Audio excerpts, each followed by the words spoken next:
Ayan. Hello mga ka-adventure. May bago tayong KitchenAid stand mixer na i-unbox natin. This is my gift for myself. In-emphasize ko talaga. Gift ko to sa sarili ko. Yan. Ang aking pinapangarap na KitchenAid stand mixer. So, start natin. Opening. Wala nang time para makabili ng ribbon man lang sana.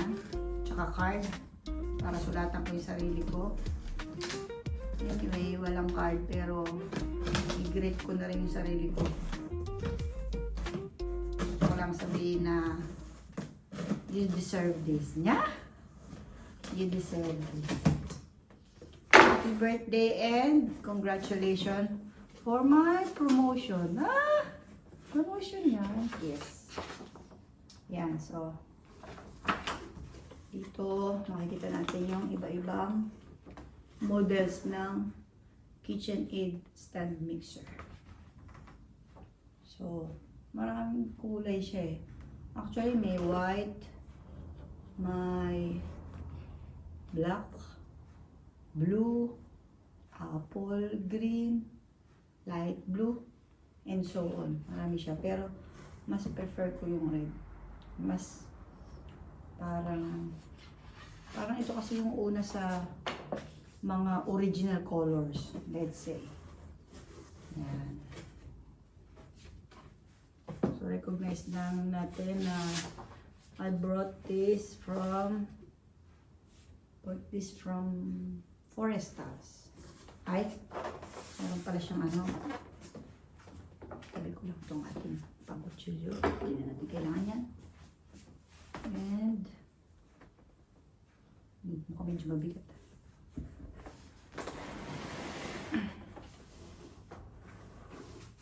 Kailangan ko ng help. Ito siya lalagay. Para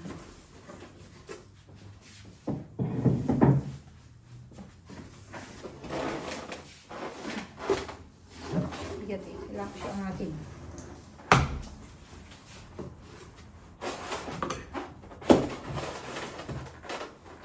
Oy. Oy. Yan. Yan na. Alabas na. Konting iri na lang. Iri na lang. Yan nga. Yun naman pala. Meron naman pala pwede tumulong eh. Yan.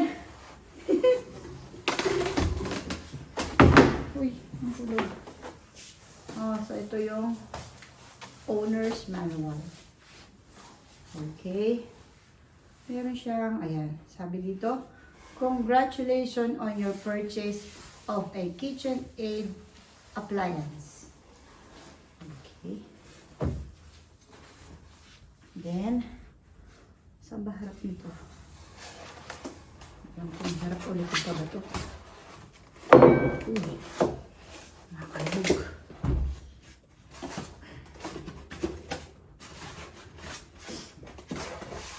Yun. Kaya pala this week. Ayan. So, ay, ang ganda. Ang ganda. Yan. So, from here, makikita natin yung pinaka name niya. Kasi maraming klase yan. So, this is Artisan. 4.8 liters. Check natin sa box. Ayan. Artisan, 4.8 liters. So, ito yung pang home use na ano, perfect size. Pero kung gusto nyo ng pang business talaga, might as well get yung sumunod. Ito ba? Ano ba to? Baka nangangain ng tanga to. Makain ako. Eh, kaya naman pala. Hinihila ko sa kabilang side. Dito pala ang daan, hindi dito.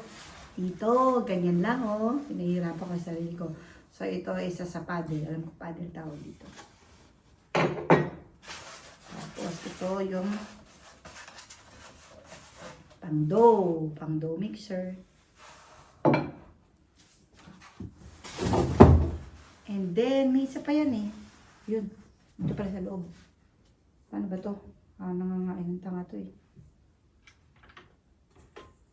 Oh! Yun. So, itong nakakabit. Ito yung pang-whip.